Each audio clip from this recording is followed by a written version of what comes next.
Hello guys.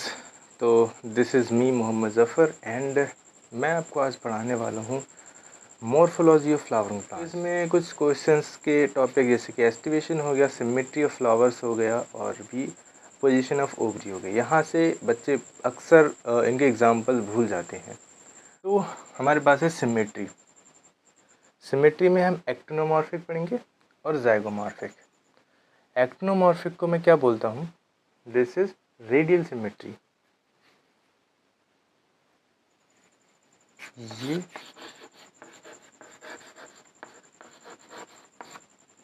And this is bilateral. ठीक है, radial symmetry और बाइलेटरल सिमेट्री। मैं उम्मीद कर रहा हूँ कि आप लोग को ये पता होगा कि what is actinomorphic and what is zygomorphic, फिर भी मैं बता रहा हूँ। ठीक है, एक्टिनोमॉर्फिक क्या होता है? अगर मैं किसी भी फ्लावर को किसी भी प्लेन से जो सेंटर से पास कर रही होगी उसके इक्वल पार्ट्स में डिवाइड कर देता हूँ। किसी भी प्लेन से जो सेंटर से पास कर रहा होगा, अगर मैं इक्वल पार्ट्स में डिवाइड कर रहा हूँ तो वो एक्टिनोमॉर्फिक होगा, यानी कि वो रेडियल सिमेट्री होगा। ठीक है, ज़ाइगोमॉर्फिक में क्या बोलते हैं हम? ज़ाइगोमॉर्फिक में सिर्फ एक प्लेन होगा जो सेंटर से पास कर रहा होगा और उसी प्लेन के थ्रू कोई भी वो फ्लावर इक्वली पार्ट्स में डिवाइड हो जाएगा। सिर्फ एक प्लेन होगा तो वो क्या हो जाएगा? ज़ाइगोमॉर्फिक। तो इसके एग्जांपल्स मैं यहाँ पर अभी लिख रहा हूँ। These are examples. मैंने बोला एक्टिनोमॉर्फिक के एग्जांपल्स हैं हमारे पास मस्टर्ड, धतूरा एंड चिली। ठीक है, वहीं पर ज़ाइगोमॉर्फिक के cassia, pea, gulmohar and been.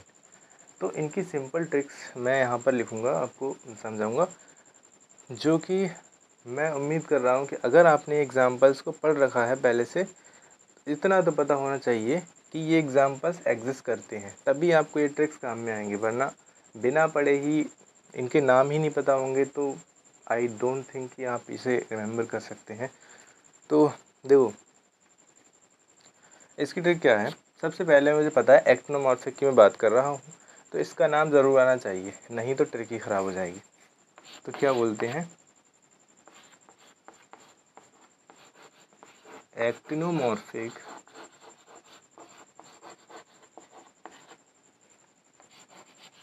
की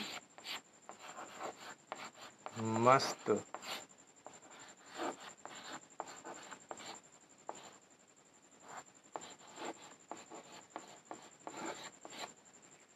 एक्टिनोमॉर्फिक की मस्त धुत चली।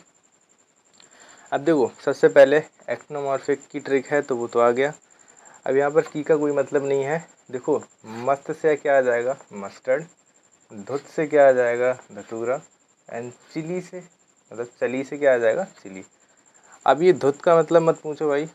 देखो, यहाँ पर धुन होता था तो मैंने उसको धुत कर दिया, तो याद करने के लिए। लेकिन एक फ्लो भी बन रहा है ना कि एक्टिनोमॉर्फिक की मस्त धुत चली, तो यहाँ पर मस्टर्ड, धतूरा एंड चिली। मैं इसको और एक्सटेंडेड भी बता सकता हूँ कि मैं अगर फैमिली वाइज देखूँगा तो क्या ये मेरे काम में आ सकता है। जैसे ये चिली जो है कौन सी फैमिली में आता है? सोलेनेसी फैमिली में आता है। धतूरा भी सोलेनेसी में ही आएगा। तो इसका मतलब मुझे पता चल जाएगा कि जो सोलेनेसी फैमिली है उसमें जितने फ्लावर्स होंगे, जितने प्लांट्स होंगे, वो एक्टिनोमॉर्फिक के होंगे। जबकि जो मस्टर्ड होता है वो ब्रेसिकेसी में आएगा। तो इससे हमें पता चल रहा है कि ब्रेसिकेसी फैमिली जो होगी वो एक्टिनोमॉर्फिक में आएगी। अब ज़ाइगोमॉर्फिक की अगर बात करते हैं तो बायलेटरल सिमेट्री, इसका मतलब मैंने बताया था। तो मेरे पास एग्जाम्पल है cassia, pea, gulmohar and bean. ठीक है, अगर तुमने पढ़ा है तो तुम पता होगा पी और बीन जो होंगे एक ही फैमिली में आते हैं। इसकी ट्रिक क्या है? ये थोड़ी अजीब लगनी नहीं चाहिए क्योंकि ये दूसरी लैंग्वेज में मैंने बनाई है। सबसे पहले ज़ाइगोमॉर्फिक है तो ज़ाइगोमॉर्फिक आना चाहिए। तो मैं लिखूँगा जाय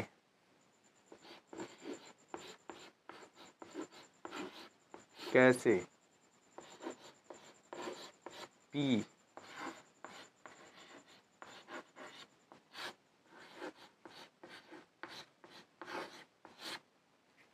जाय कैसे पी गैलवानी। ठीक है, अच्छा ये अजीब नहीं लगना चाहिए क्योंकि ये दूसरी लैंग्वेज में हो सकता है। जाय कैसे पी गए, इसको कैसे पी गए, इसका मतलब मैंने दूसरी भोजपुरी बोलते हैं शायद, आई डोंट नो। जाए कैसे पी गए अलवानी। अगर तुम थोड़ा सोचोगे तो ये इसको अगर बार बार पढ़ोगे तो याद हो जाएगा। जाए से क्या आ जाएगा, जाइगोमॉर्फिक। कैसे से कैसी आ जाएगा, पी से तो पी आ ही गया। गैल, गैल में ऐसा कोई और एग्जाम्पल नहीं जो यहाँ से गुलमोहर की जगह ले सके। बानी, और बानी का मतलब बीन, देखो सिमिलर ही है। तो ऐसा कुछ भी नहीं है कि तुम ट्रिक के अलावा भूल सकते हो। मैंने उसका नाम भी लिख दिया किसका है, और जो सारे एग्जाम्पल्स आ रहे हैं वो। अब जाइगोमॉर्फिक देखो, पी और बीन फेवेसी फैमिली से बिलोंग करता है, तो इसका मतलब फेवेसी फैमिली में जाइगोमॉर्फिक होगा। कैसिया दूसरी फैमिली का हो जाएगा, और गुलमोहर। तो तुम इससे अंदाज़ा भी लगा सकते हो कि भाई ये कौन सी फैमिली से भी बिलोंग कर सकते हैं, जैसे कि मैंने यहाँ बताया। तो थोड़ा सा अगर तुमने पढ़ रखा है, आई जो कि मुझे लग रहा है तुम पढ़ा हो, तो तुम इसके एग्जाम्पल से आराम से देख सकते हो। तो नेक्स्ट चलते हैं, ठीक है। तो अब हमारा नेक्स्ट टॉपिक है पोजीशन ऑफ ओवरी। तो पोजीशन ऑफ ओवरी में हम ओवरी की पोजीशन विद रिस्पेक्ट टू उसके फ्लोरल पार्ट्स वहाँ से डिफाइन करते हैं कि ओवरी की पोजीशन कहाँ पर होगी। तो इसमें सबसे पहला आता है अपना हाइपोगाइनस। हाइपो का मतलब होता है नीचे। किसी भी चीज़ में हम हाइपो का मतलब नीचे देखते हैं। गाइनस, गाइनस मतलब ओवरी, ओवरी के नीचे। ओवरी के नीचे जो फ्लोरल पार्ट्स होते हैं, तो ओवरी हाईएस्ट पर पहुंच जाएगी अपने आप ही। तो इसका मतलब जब हाईएस्ट पर है, कोई भी पोजीशन अगर हाईएस्ट होती है तो उसे हम सुपीरियर बोल देते हैं ना। तो हाइपोगाइनस का मतलब हो जाएगा सुपीरियर ओवरी। इसकी डेफिनेशन से तुम इसको पता लगा सकते हो, ठीक है। इसके एग्जाम्पल है mustard, China rose and brinjal. तो इसकी ट्रिक क्या हो सकती है, इसकी ट्रिक हो जाएगी हाई, मस्त, चाइना, बजा, ठीक है। अब देखो, जब बार बार इस ट्रिक को पढ़ोगे, इन एग्जाम्पल्स को पढ़ोगे, तो तुम्हें याद हो जाएगा कि भाई हाय मस्त चाइना बजा। इंडिया और चाइना का मैच था, कोई भी हॉकी ले लो, कुछ भी थे, मुझे नहीं पता किसका होता है, फिलहाल मैच था कोई जिसमें इंडिया ने चाइना को हरा दिया। तो वो कह रहा है चाइनीज़ हाय मस्त चाइना बजा, ठीक है। तो हाई से क्या आ जाएगा, हाइपोगाइनस, एंड मस्त से मस्टर्ड आ जाएगा, चाइना से चाइना रोज़, एंड बजा से ब्रिंजल, ठीक है। तो हाइपोगाइनस में 3 एग्जाम्पल दे रखे हैं, mustard, China rose and brinjal. अगर तुम देखते हो जो ब्रिंजल है वो सोलेनेसी फैमिली में आता है। इसका मतलब क्या है कि सोलेनेसी फैमिली में जो भी ओवरी होंगी वो कितनी है, हाइपोगाइनस है। मतलब जो बुक में दे रखी है फैमिली, उन सारी में हाइपोगाइनस ही ओवरी है। अगर हाइपोगाइनस को अगर मैं जी से रिप्रेजेंट करता हूँ तो उसके नीचे बार लिखूँगा। अगर मैं उसके नीचे बार लिखता हूँ या बैक स्पेस देता हूँ, तो जो होगा बार होगा जो, ये किस चीज़ को दिखाता है, ये रिप्रेजेंट करता है सुपीरियर ओवरी को, ठीक है। तो कोई दिक्कत नहीं है, mustard, China rose and brinjal, ठीक है। नेक्स्ट है हमारे पास एपिगाइनस। एपी का मतलब होता है ऊपर, गाइनस गाइनोसियम के ऊपर।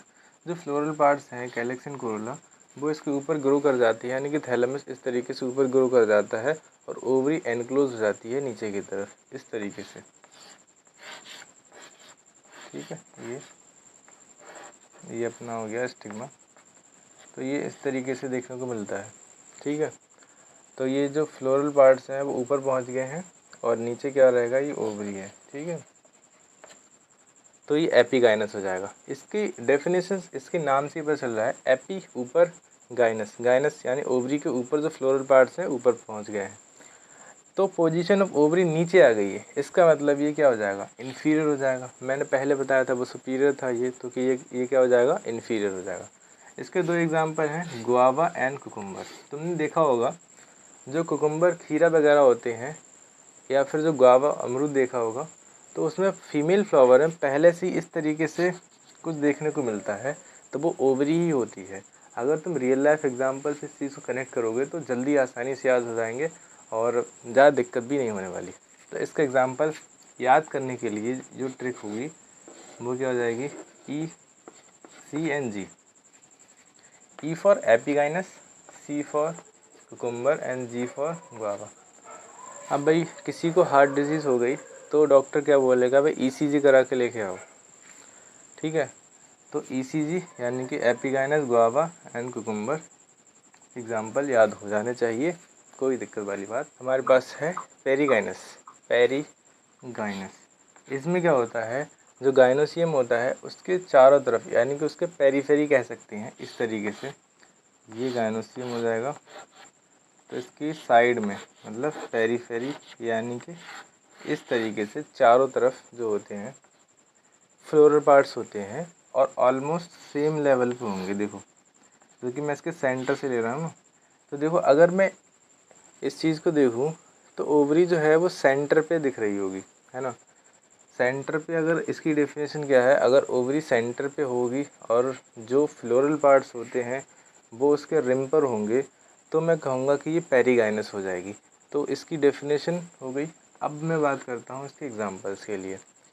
देखो, प्लम, रोज़ एंड पीच, इसको एक सीक्वेंस में पढ़ना है। Plum rose peach, plum rose peach, plum rose peach, बार बार इसको रिपीट करना है। Plum rose peach, plum rose peach, ठीक है। जब तुम समझ जाओगे कि ये तीनों साथ में ही आएंगे, तब तुम एक ट्रिक लगाना, P R P and P, ये तो तीनों साथ में आ गए ना, plum rose peach, plum rose peach, plum rose peach, and the last one is perigynous हो जाएगा। इससे याद आ जाएगा कि ये पेरीगाइनस का एग्जाम्पल होगा। तो plum rose peach and perigynous, ठीक है। अभी हाफ इन्फीरियर होती है, ऐसा क्यों? देखो, सबसे पहले हमने हाइपोगाइनस पढ़ा था, वो सुपीरियर था क्योंकि वो सबसे हाईएस्ट पोजीशन पर था, और जो एपिगाइनस पढ़ा था उसमें ओवरी नीचे था, ठीक है, तो हमने उसको इन्फीरियर बोल दिया। तो ये बीच में है ना, सेंटर पे है, तो हम इसको बोल देंगे हाफ इन्फीरियर। तो इसमें कोई दिक्कत वाली बात नहीं है। पहले प्लम रोज़ पीच याद करो, क्योंकि एग्जाम्पल याद होंगे तभी ट्रिक्स काम आएंगी। जब एग्जाम्पल ही याद नहीं है तो ट्रिक्स कोई फ़ायदा नहीं दे पाएंगी, ठीक है। तो नेक्स्ट टॉपिक पे बढ़ते हैं। एस्टिवेशन हम पढ़ रहे हैं, तो इसमें टॉपिक है अपना वॉल्वेट। वॉल्वेट एस्टिवेशन क्या होता है, जब मार्जिन ऑफ पेटल्स या जो भी टेपल्स, सेपल्स या पेटल्स, ठीक है, उनके ओवरलैप नहीं करते हैं, सिर्फ टच करते हैं एक दूसरे पर, ठीक है, मार्जिन टच कर रहे हैं, तो इसको बोलते हैं वॉल्वेट एस्टिवेशन। तो इसमें दो ही एग्जांपल्स दे रखे हैं, मस्टर्ड एंड कैलोट्रोपिस, ठीक है। तो इसकी जो ट्रिक हो जाएगी वो जाएगी मस्त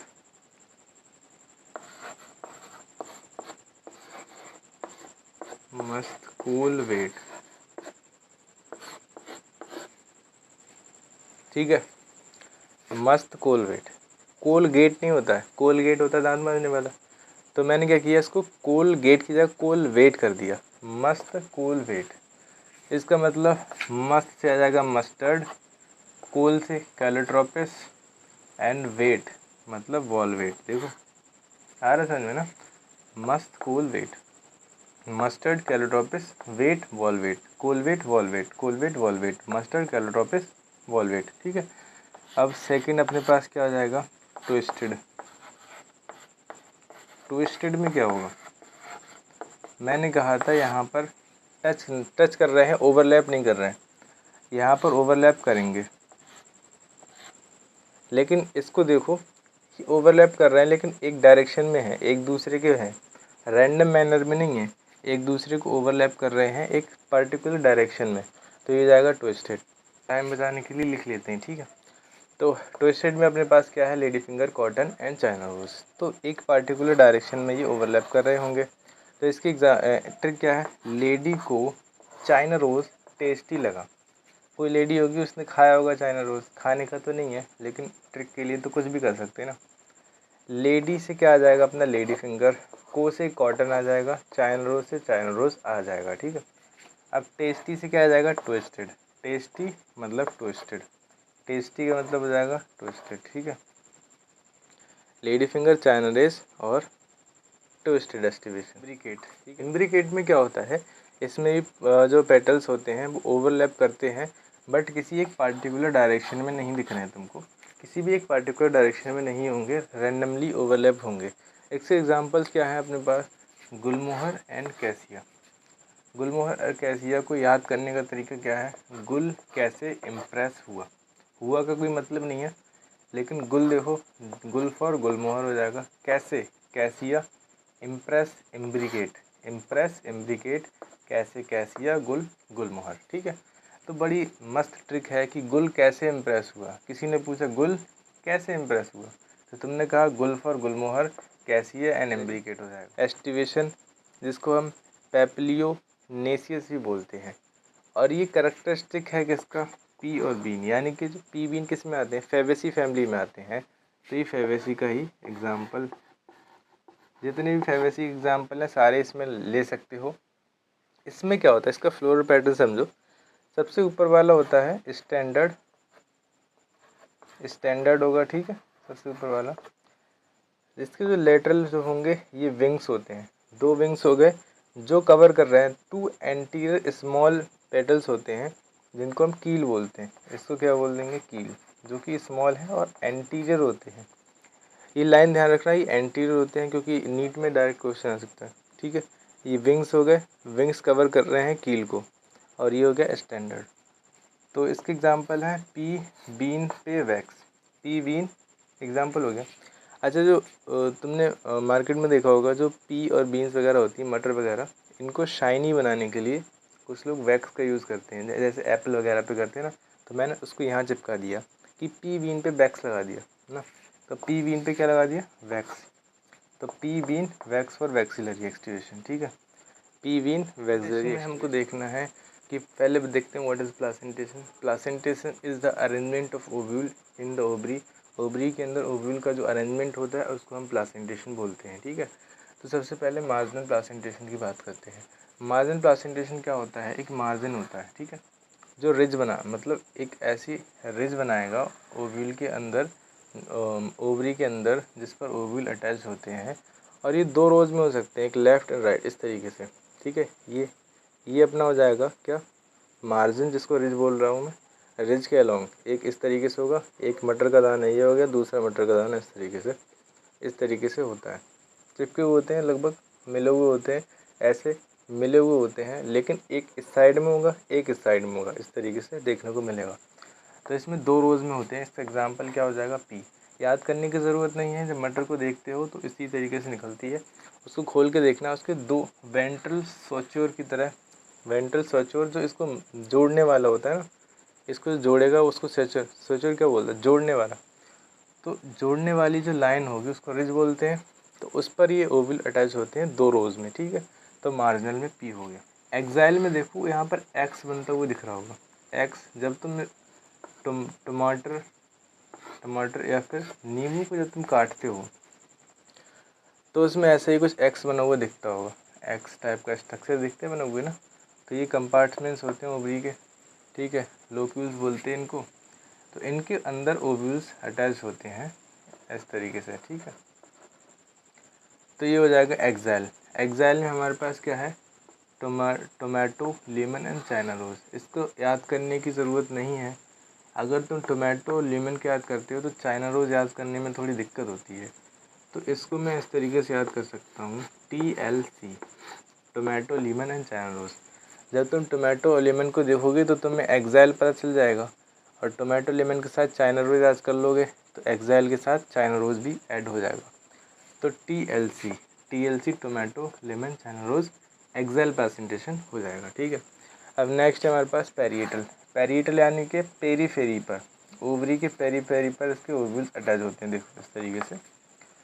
इसमें एग्जांपल मस्टर्ड एंड आर्गीमोन। यहाँ पर फॉल सेप्टम भी देखने को मिलता है, इस तरीके से होता है, फॉल्स सेप्टम।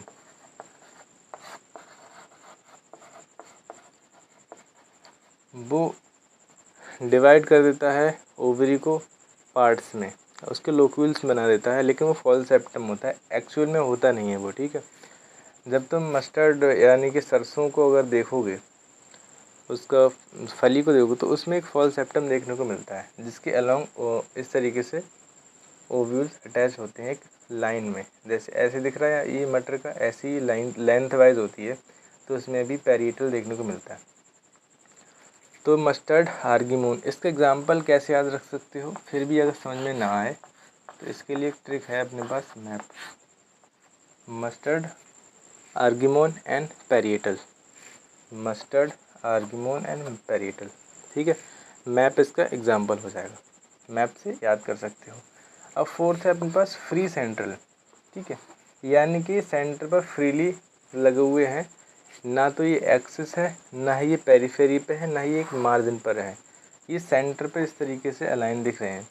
एनसीईआरटी में एक और एस्टिवेशन प्लेसेंटेशन दे रखा है जिसको सेंट्रल बोलते हैं, जो इसमें एक्सप्लेन नहीं है, तो एक बार उसको देख ज़रूर लेना, ठीक है। तो फ्री सेंट्रल में हमारे पास प्राइमरोज और डाइंथस है।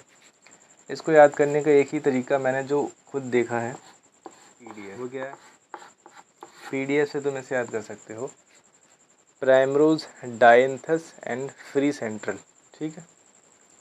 Primrose, dianthus and free central. इसमें कंफ्यूज मत होना, जो लास्ट वाला वर्ड होगा वो रिप्रेजेंट कर रहा है किसको, प्लेसेंटेशन को, मस्टर्ड, आर्गिमोन, पैरिएटल, ठीक है। यहाँ पर primrose, dianthus and free central.